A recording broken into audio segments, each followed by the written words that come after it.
புரியுதா? அவருடைய ஆயுதம். இப்ப நம்ம வீட்டுல நம்ம செல்போனை வாங்குறோம், பைக்கை வாங்குறோம், ஃப்ரிட்ஜை வாங்குறோம், அது வாங்குறோம்.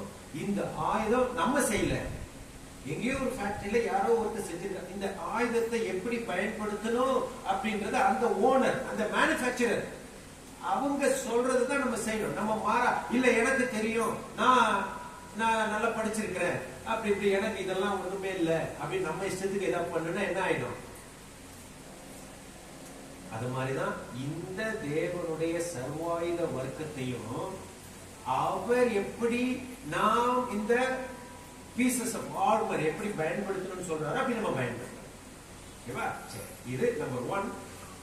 All these are gods. அது மறக்க கூடாது, தேவனுடைய ஆயுதம். ஓகே.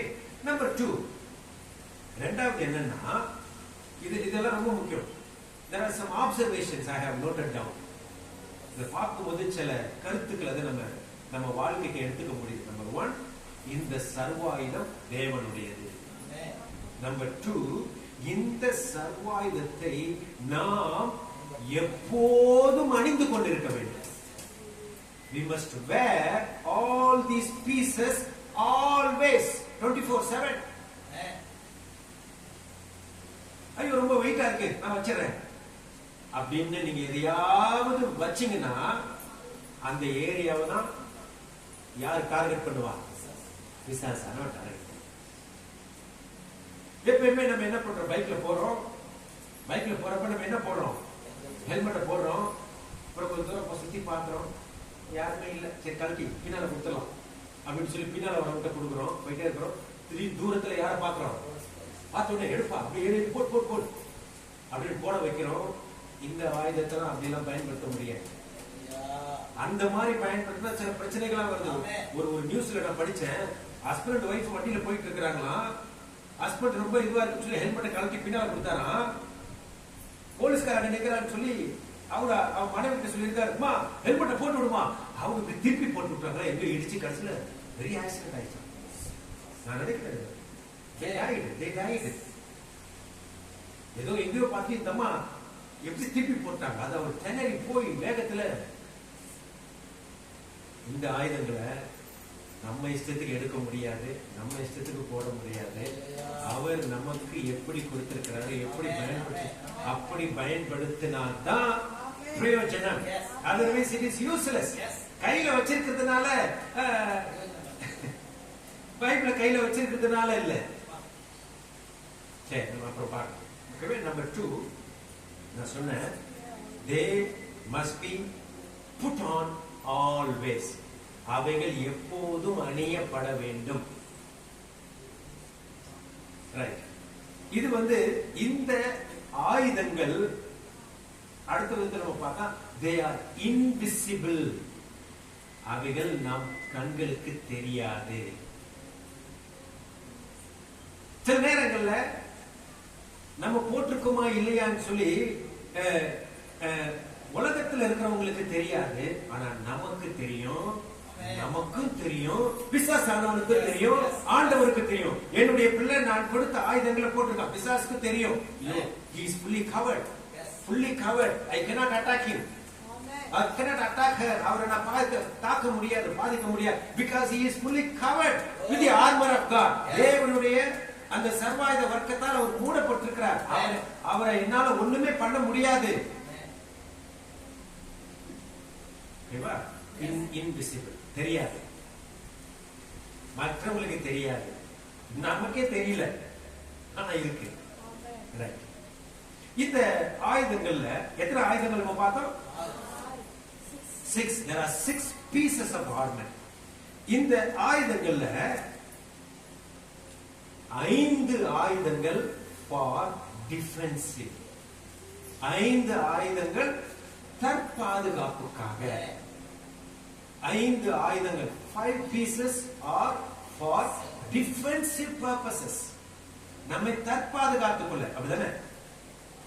பாருங்க, கச்சை, நீங்க பாதரட்சை, கேடகம், தலை சீரா, மார்க்கவசம், இதெல்லாம் it is to protect us. அப்படிதானே? ஆமா, அத நம்ம அணிந்து கொள்வது ஒரு பக்கத்தாலும், இவைகளெல்லாம் நம்மை பாதுகாக்கிற ஆயுதங்கள், நம்மை பாதுகாப்பு செய்து கொள்கிற ஆயுதங்கள். ஒரே ஒரு ஆயுதம் தான் நம்மையும் பாதுகாக்கும், நம்ம எதிராளியும் தாக்கும். அதுதான் என்னது? பட்டயம். Sword of the Spirit. So 5 weapons are defensive, 1 weapon is offensive. 5 ஆயுதங்கள் நம்மை பாதுகாத்துக் கொள்ள, ஒரு ஆயுதம் நம்ம தாக்க, நம்முடைய எதிரியை தாக்க, வீழ்த்த. நல்லா புரிஞ்சுச்சா? சரி, இப்ப நம்ம அந்த லிஸ்ட நம்ம அப்படியே பார்ப்போமே. முதல்ல கச்சை, பெல்ட். பெல்ட் ரொம்ப முக்கியம். பெல்ட் என்ன ஆயிடும்? கலண்டு கீழே ஊத்துறோம். லுங்கி கட்டுறவங்க, இந்த வேஷ்டி கட்டுறவங்க பெல்ட் கட்டலன்னா அவ்வளவுதான். எல்லாருமே பெல்ட் ரொம்ப முக்கியம். கரெக்டா அந்த லாயன்ஸ் அந்த இடத்துல அது கச்சிதமா நிக்கணும். அந்த பெல்ட் ரொம்ப முக்கியம். கச்சை கட்டி இருக்கிறவங்க, நம்ம டைட்டா கட்ட சில டிராமா எல்லாம் நடிப்பாங்க, திடீர்னு கலந்துரும், ஐயோ ஓடுவாங்க. அதெல்லாம் பார்த்து நமக்கு பிள்ளைங்க பெல்ட் இதுதான் மிக மிக முக்கியம். இந்த பெல்ட் லூஸா இருந்துச்சுன்னா எல்லாமே லூஸ் ஆயிடும். ஏன்னா நீங்க ஒரு போர் வீரன் உங்க கண்ணு முன்னால நிறுத்தி பாருங்க, அந்த போர் வீரன் இந்த பெல்ட்ல தான் எல்லாத்தையும் என்ன பண்ணிருப்பாரு, அப்படியே கனெக்ட் பண்ணி அப்படி ஹேங் பண்ணிருப்பாரு. பட்டை அங்கதான் தொங்கும், ஈட்டியுடைய அந்த அந்த அந்த கேரியர், அந்த அந்த அந்த பவுச் அங்கதான் தொங்கும். வேற எக்ஸ்ட்ரா எது இருந்தாலும் இதுதான். இது மட்டும் இல்ல, எல்லாத்தையும் கையில வைக்க முடியாது. எல்லாத்தையும் கையில பிடிச்சிட்டாருன்னா அவரால் என்ன பண்ண முடியாது. He cannot move freely, he cannot defend himself. தன்னைத்தானே பாதுகாத்துக் கொள்ள முடியாது. இதுக்கு பவுல் எதை ஒப்பிடுகிறாருன்னா, சத்தியம் என்னும் கச்சை. நம்ம சத்தியத்துல உறுதியா இருந்தா நம்ம ஆயத்தமா இருக்கோம். சத்தியம் மட்டும் நமக்கு டைட்டா, சரியா, ரைட்டா நம்ம பாதுகாக்கிற மாதிரி இல்லைன்னா நம்ம வேதனையா இருப்போம். இங்க அங்க பலவிதமான உபதேசங்களால் இங்கும் அங்குமாக, ஆமா, நம்ம அப்படி இப்படிமா அலக்களிக்கப்படுவோம், அசைஞ்சிட்டு இருப்போம். ஆனா சத்தியம் என்னும் கச்சையை நம்ம கட்டிட்டு இருந்தா நம்மை ஒன்றும் அசைக்க முடியாது. இந்த சத்தியம் கர்த்தருடைய வார்த்தையை குறிக்கும். இல்லைன்னா அப்படியே நீங்க வந்தீங்கன்னா இந்த சத்தியம் என்பது ஆண்டவரையே குறிக்கும். சத்திய ஆவியாகிய தேற்றரவாளன், சத்திய ஆவியாகிய தேற்றரவான் உங்களுக்கு வரும்போது அவர் உங்களை சகல சத்தியத்துக்குள்ளும் நடத்துவார். சத்தியம். அவர் என்ன சொன்னார்? நானே வழியும் சத்தியம் ஜீவனுமா இருக்கிறேன் அப்படின்னு ஆண்டவர் சொன்னார். அப்ப நம்ம இயேசுவை ஏற்றுக்கொண்டு அவர் மேல், அவர் தான் நமக்கு எல்லாம். அந்த சத்தியம் தான் நமக்கு ஃபவுண்டேஷன். எப்படி ஒரு யுத்த வீரனுக்கு அவருடைய பெல்ட் ரொம்ப முக்கியமான இடத்துல அது கரெக்டா இருக்கணுமோ, அத மாதிரி உங்களுக்கு எனக்கும் நம்முடைய சத்தியாவியாகிய தேற்றரவாளன், நானே வழியும் சத்தியம் ஜீவனுமா இருக்கேன்னு சொல்ல அந்த சத்தியம் எது உண்மையோ, நிறைய பொய்யான தகவல்கள் நம்ம சுற்றில் இருக்குது. ஆனா உண்மை எதுவோ, உண்மை உள்ளவர் யாரோ, உண்மையை தன்னுடைய கரத்திலே வைத்திருக்கவர் யாரோ, உண்மையுள்ள தேவன் யாரோ, அவரை நீங்க உங்க நெருக்கமா வச்சுக்கணும். அவரோடு நீங்க நெருக்கமா இருக்கணும். அவர் மட்டும் நம்ம கூட இருந்தார்னா அவர் செய்வதெல்லாம் நிச்சயமா இருக்கும். அவர் செய்வதெல்லாம் உண்மையா இருக்கும். அவர்கிட்ட அவர் வாக்குத்தத்தம் பண்ணினா நிறைவேற்றுவார், சொன்னதை செய்வார். ஏனால் he is a faithful God. அவர் சொல்லிட்டு என்னால முடியாதுன்னு சொல்லி பின்வாங்க மாட்டார். If he says something, he will definitely do that and fulfill that. உங்க வாழ்க்கையில ஆண்டவர் எதையாவது நீங்க வேதம் வாசிக்கிறப்ப உங்களோட பேசி இருக்காரா? மகளே மகனே, நான் உனக்கு இதை செய்வேன் என்று சொல்லி ஆண்டவர் சொல்லி இருக்கிறாரா? நம்புங்க. 100% இல்ல, 1000% நம்புங்க. ஏன்னா the God whom we worship is true and truthful. truthful என்ன வேணா நீங்க வச்சுக்கலாம். அவர் சத்தியத்தை விட்டு பிசகாதவர், சத்தியத்தை விட்டு விலகாதவர். அவர் சொன்னதை செய்வார், செய்ததை சொல்வார். இதுதான் அவருடைய சுபாவம். நம்ம ஆராதிக்கிற தேவன் அப்படிப்பட்டவர். He is his character. Truth is his character. ஆனா அதுக்கு ஆப்போசிட்ல ஒருத்தர் இருக்கான். அவன் யாரு? அவன் யாரு? பொய்யும் பொய்க்கு பிதாவுமாய் இருக்கிறார். He is the epicenter of falsehood. He is the center of falsehood. அவனிடத்திலிருந்து பொய், பித்தலாட்டம், வேற என்ன? பொய்க்கு வேற என்ன வார்த்தைகள் சொல்லலாம்? கள்ளத்தனம், வேற என்னென்ன சத்தியத்துக்கு ஆப்போசிட்டா நம்ம பார்க்கிறோம். இதெல்லாம் பிசாசான இடத்தில் இருக்கிறது. இந்த உலகம் பொல்லாங்கனுக்குள்ள இருக்குது. அதனால சத்தியத்துக்கிட்ட இருக்கிறவங்கள, சத்தியத்தோட இருக்கிறவங்கள அவன் சீண்டிக்கிட்டே இருப்பான். நமக்கு முன்னால நம்ம திசை திருப்போம். நம்ம ஒரு விளக்குல நேரா போயிட்டு இருப்போம். அதுதான் திடீர்னு நம்ம திசை திருப்போம். அவ்வளவுதான், டமால். சத்தியத்தை விட்டு விலகாதீங்க. இந்த உலகத்துல உங்களை திசை திருப்பக்கூடிய நிறைய காரியங்கள் இருக்கலாம். சத்தியம், உங்க பெல்ட் ஸ்ட்ராங்கா இருக்கா? பெல்ட் எல்லாம் பக்கல்ஸ் எல்லாம் போட்டு ஸ்ட்ராங்கா இருக்கிறீங்களா? அந்த பெல்ட்டுக்கு ஆதாரமாக்கி ஆண்டவரை நீங்க நம்புறீங்களா? உறுதியா இருக்கீங்களா? அவர் மேல நீங்க நங்கூரம் போட்டிருக்கீங்களா? அவர் மேல அஸ்திபாரம் போட்டிருக்கீங்களா? அவர் மேல உங்க வீட்டை கட்டி இருக்கிறீங்களா? அவர் தான் உங்களுக்கு அஸ்திபாரமா இருக்கிறாரா? No storm can destroy you. No tempest can destroy your family. Nobody, ஒருத்தரும் உங்களை நிலைகுலைய செய்ய முடியாது, உங்களை அசைக்க முடியாது, உங்களுடைய எதிர்காலத்தை சீர்குலைக்க முடியாது, உங்களுடைய வாழ்க்கையை சின்ன பின்னமாக்க முடியாது. Because we are founded on truth that is none other than Jesus Christ. Hallelujah. இயேசுவின் மேல நம்ம உறுதியா இருக்கிறோம். சோ சத்தியம் இந்த கச்சை. அடுத்தது நீங்க அப்படியே பாத்தீங்கன்னா, அடுத்தது நீங்க தெரிந்து கொள்ள வேண்டியது என்னன்னா, நீதி என்னும் மார்க்கவசம். அடுத்த ஒரு ஆயுதம் பவுல் அந்த எபேசு சபையில் உள்ளவங்களுக்கு சொல்ற காரியம் என்னன்னா, நீங்க மார்க்கவசம், நீங்க உங்களுக்கு முன்னால பிரஸ்ட் பிளேட் ஃபுல்லா இந்த ஏரியாவை கவர் பண்ணணும். இருதயம் இங்கதான் இருக்கு, கிட்னி இங்கதான் இருக்கு, நுரையீரல் இங்கதான் இருக்கு, முக்கியமான இன்னர் ஆர்கன்ஸ் எல்லாம் இந்த ஏரியால தான் இருக்கு. குறிப்பா இருதயம். நம்ம இருதயத்தை பிசாசு என்ன பண்ணுவான்? இருதயமே திருக்குள்ளதும் மகா கேடுள்ளதுமா இருக்கிறது. இருதயத்தின் நிறைவினால் வாய் பேசும். இருதயத்துல நல்ல காரியங்களை நம்ம ஸ்டோர் பண்ணி வச்சிருந்தா அதுதான் வெளியே வரும். இல்ல கெட்ட காரியங்களை ஸ்டோர் பண்ணிருந்தா அதுதான் வெளியே வரும். இருதயத்தை தாக்குவான். நம்ம இருதயத்தை, நம்ம மனசு அப்படியே தாக்கி நம்மை திசை திருப்ப அவன் முயற்சி செய்வான். அப்பேற்பட்ட அவனுடைய அம்புகள் நம்மை தாக்காதபடி நம்ம மார்க்கவசத்தை கழித்துக் கொள்ள வேண்டும். மார்க்கவசம் talks about righteousness, நீதி. righteousness, மார்க்கவசத்துக்கு நேரா righteousness. இந்த நீதி உங்க நீதி இல்ல, ஏன் நீதி இல்ல.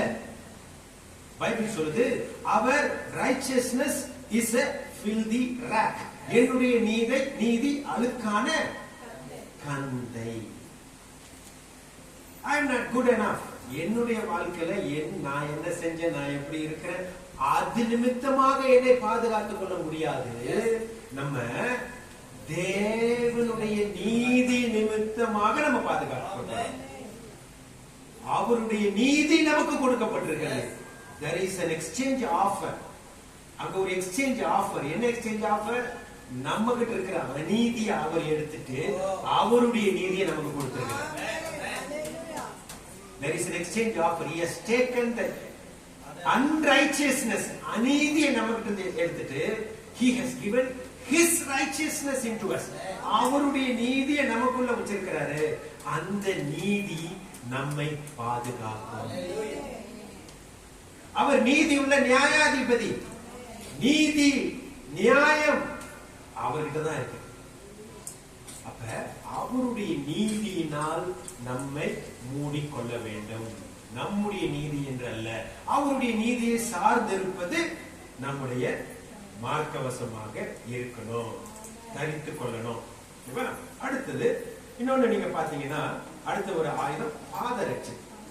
பெல்ட் ரொம்ப முக்கியம். Belt, vest plate, breast plate, chest plate ரொம்ப முக்கியம். வைட்டல் ஆர்கன்ஸ் எல்லாம் இங்கதான் இருக்கு, ரொம்ப முக்கியம்.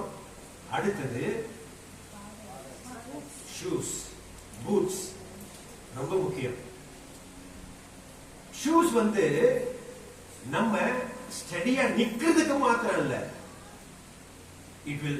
they will help us to move forward. நம்ம முன்னோக்கி போவதற்கு உதவி செய்யும், நடக்க உதவி செய்யும். சரியான ஷூ போட்டாதான் நல்லா நடக்க முடியும். சேஃப்டி, உங்க சைஸ் ஷூ போட்டாதான் நீங்க சரியா நடக்க முடியும். உங்களுக்கு சின்னதா போட்டீங்கன்னா காது கடிக்கும், பெருசா போட்டீங்கன்னா தலை என்ன பண்ணிட்டு இருக்கிறோம், நடக்க முடியாது, ஓட முடியாது. அப்ப இந்த சமாதானத்தின் சுவிசேஷத்திற்குரிய ஆயத்தம் என்னும் பாதரட்சை ஆயத்தமா இருக்கணும். நல்ல நல்ல ஃபிட்டிங்கா இருக்கணும். அப்படி செக் பண்ணி பாத்துக்கணும். கடைக்கெல்லாம் போறப்ப நம்ம ஷூ போட்டு என்ன பண்றோம், அப்படி நடந்து பாக்குறோம், கண்ணாடி முன்னாடி நின்று பாக்குறோம், கரெக்டா இருக்கா, நடந்து பாக்குறோம், கரெக்டா இருக்கா, அப்பதான் நான் என்ன பண்ண முடியும். குறிப்பா இந்த கேன்வாஸ் ஷூஸ், இந்த ஸ்போர்ட்ஸ்ல இருக்கிறவங்க வாங்குறப்ப என்ன பண்ணுவாங்க, அவங்க பயங்கரமா செக் பண்ணி பார்ப்பாங்க, இது முடியுமா, நான் ஓட முடியுமா. இததான் பவுல் நமக்கு சமாதானத்தின் சுவிசேஷத்திற்குரிய ஆயத்தம் என்னும் பாதரட்சை. இத அவர் சமாதானத்தோடு ஒப்பிடுகிறார். சமாதானம் சுவிசேஷம், பீஸ் பிளஸ் காஸ்பல் சால்வேஷன். பாருங்க, சமாதானம் சுவிசேஷம் ரெண்டும் ஒன்னா இணைஞ்சு அந்த செய்திய நாமும் அனுபவிக்கணும், மற்றவர்களுக்கு தான் உள்ளுக்குள்ளேயும் சமாதானம், நம்ம வெளியேயும் சமாதானத்தை கொண்டு வரணும். Inner peace, outer peace. நமக்குள்ள சமாதானம், நம்ம சமாதானமா இருக்கிறோமா, அது ரொம்ப முக்கியம். நம்ம சில நேரங்கள்ல நமக்குள்ளேயே மனம் குழம்பி போய் பல சமாதானத்தை நமக்கு குலைக்கிற, சீர்குலைக்கிற சமாதானத்தை நம்ம விட்டு எடுக்கிற, நம்ம பீஸ்ஃபுல்லாவே இருக்க முடியாது. ஏதாவது ஒரு ஆங்கிள் இருந்து பிரச்சனை வந்துகிட்டே இருக்கும். ஒண்ணு போனா அடுத்தது வரும், அது போனா அடுத்தது வரும், இதுன்னு வந்துகிட்டே இருக்கும். ஆனா இன்னைக்கு ஆண்டவர் நம்மளை பார்த்து சொல்றாரு, நான் உங்களோட இருக்கிறேன். அந்த அந்த அந்த பாதரட்சியை நான் எழுந்து உங்களுக்கு கொடுத்திருக்கேன். ஏன் பாதரட்சியை உங்களுக்கு கொடுத்திருக்கிறேன். நீங்க நீங்க நீங்க நீங்க அதுல உங்களால நடக்க முடியாது, அதனால என்னுடைய பாதரட்சியை தர போட்டுங்க, நீ நடப்பா, நீ நல்லா தைரியமா இரு. என்னுடைய சுவிசேஷம், நான் வந்ததே சமாதான பிரபு, நான் சமாதானத்தின் காரணர். அவர் இருதிருத்தாரை ஒன்றாக்கி சமாதான காரணரானார். அதை நம்ம தியானிக்க அந்த சமாதானத்திற்குரிய சுவிசேஷம் என்னும் பாதரட்சி உங்களுக்கு கொடுத்திருக்கிறார். அவருடைய பாதரட்சி பாருங்க. அவருடைய இன்னொரு விதத்துல இப்படி நம்ம விவரிச்சா கூட, தன்னுடைய பாதரட்சியை நமக்கு கொடுத்துட்டு அவருடைய கால்கள் ஆணிகளால் கடாவ. நம்ம பாதங்கள் நம்ம ஆண்டவருக்காக செயல்படணும், ஆண்டவருக்காக போக வேண்டிய இடத்துக்கு போகணும், போக கூடாத இடத்துக்கு போக கூடாது. மலையின் மேல் சுவிசேஷத்துடைய பாதங்கள் எவ்வளவு அழகாக இருக்கிறது. அந்த பாதங்கள் அலங்கரிக்கப்படணும், உங்க பாதங்கள் பாதுகாக்கப்படணும். மருத்துவர்கள் சொல்றாங்க, ஒருத்தருடைய ஹெல்த்தையே அவங்களுடைய பாதங்களை வச்சு சொல்லிடலாம். அவங்க காலை பார்த்து, கால் இருக்கிற நகத்தை பார்த்து, கால் இருக்கிறத பார்த்தாலே whether that person is healthy or not healthyன்றத டிட்டர்மின் பண்ணிடலாம். நமக்கு அது மெடிக்கலி ஒரு பக்கம் இருந்தாலும், ஸ்பிரிச்சுவலி நமக்கு தேவன் தன்னுடைய பாதரட்சியை, சமாதானம் என்னும் சுவிசேஷத்திற்குரிய பாதரட்சியை கொடுத்திருக்கிறார். அந்த பாதரட்சியை நீங்க போட்டிருக்கீங்களா? அப்பப்ப கழட்டி வச்சிருக்கீங்களா? பாதரட்சை ரொம்ப முக்கியம். கால்களில் தொடுத்தவர்களாயும், இப்ப இந்த விளையாட்டுல எல்லாம் போறவங்க இந்த ஸ்லிப் ஆன் அப்படின்னு ஒரு ஷூஸ் இருக்கு, ஸ்லிப் ஆன் அப்படியே கால 4 பக்கம் போட்டு வந்துருக்கு. அதெல்லாம் ரொம்ப வேகமா ஓட முடியாது.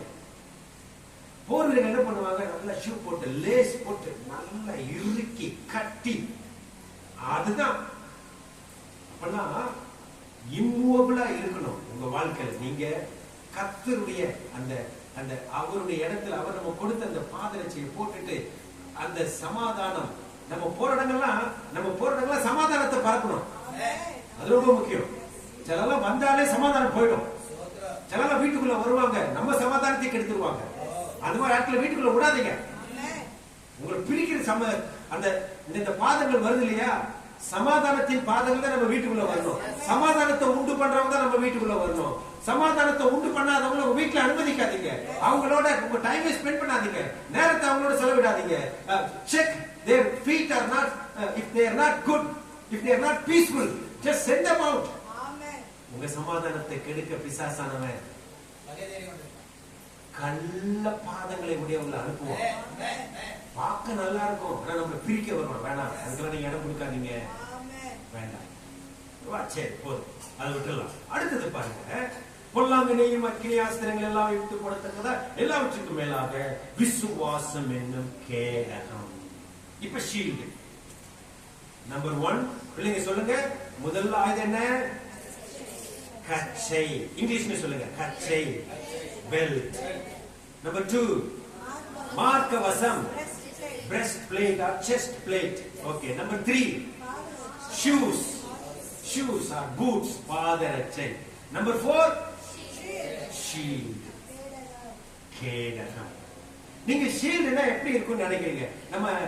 நம்ம டிராமா, பிள்ளைங்க டிராமால வரும்போது நம்ம பாக்குறதெல்லாம், நம்ம ஷீல்டுன்னு உங்களுக்கு என்ன மைண்ட்ல ஞாபகம் வருது? அது எப்படி இருக்கும்? நம்ம என்ன பிளேட் தான், பிளேட் மாதிரி வட்டமா இருக்கும், அதுக்குள்ள ஒரு ஹோல் இருக்கும், அதை நம்ம அப்படியே பிடிச்சு அப்படி அது ஒரு சில சந்தர்ப்பங்கள் அதை பயன்படுத்துறாங்க. ஆனா ரோம போர் வீரர்கள் அதை பயன்படுத்துகிறது இல்லை. அந்த ஷீல்ட் எல்லாம் பத்தாது. அவங்க பயன்படுத்துற ஷீல்ட் எப்படி இருக்குமா, ஒரு ஆளையே கவர் பண்ணும். ஒரு ஆளையே கவர் பண்ணும். அதுக்குள்ள அவங்க மறைஞ்சாங்கன்னா எந்த ஆரமும் என்ன பண்ண முடியாது. இப்படி இருக்கும், அவங்க மேல இருக்கும். உள்ள போயிட்டாங்கன்னா எந்த ஆரோஸ் வந்தாலும் அவங்கள தாக்க முடியாது. ஏன்னா அந்த ஷீல்டுக்குள்ள இருக்கிறாங்க. இது விசுவாசத்தை பத்தி, இது விசுவாசம் என்ன கேடகம். இந்த விசுவாசத்தை எந்த ஒரு மனிதனும் தனிமையில அதை பிராக்டிஸ் பண்ண முடியாது. உங்க விசுவாசம் எப்ப வளரும்? குழுவா இருக்கும் போதுதான். உங்க விசுவாசம் எப்ப வளரும்? நீங்க சர்ச்சில் குழுவா இருக்கும் போதுதான். உங்க விசுவாசம் எப்ப வளரும்? நீங்க ஒரு சிறு குழுக்கள்ல இருக்கும் போதுதான், ஒரு சிறு கூட்டமா இருக்கும் போதுதான் உங்க விசுவாசம் வளரும். உங்க விசுவாசம் உங்க விசுவாச கிரியை, விசுவாச வார்த்தைகள், விசுவாச வாழ்க்கை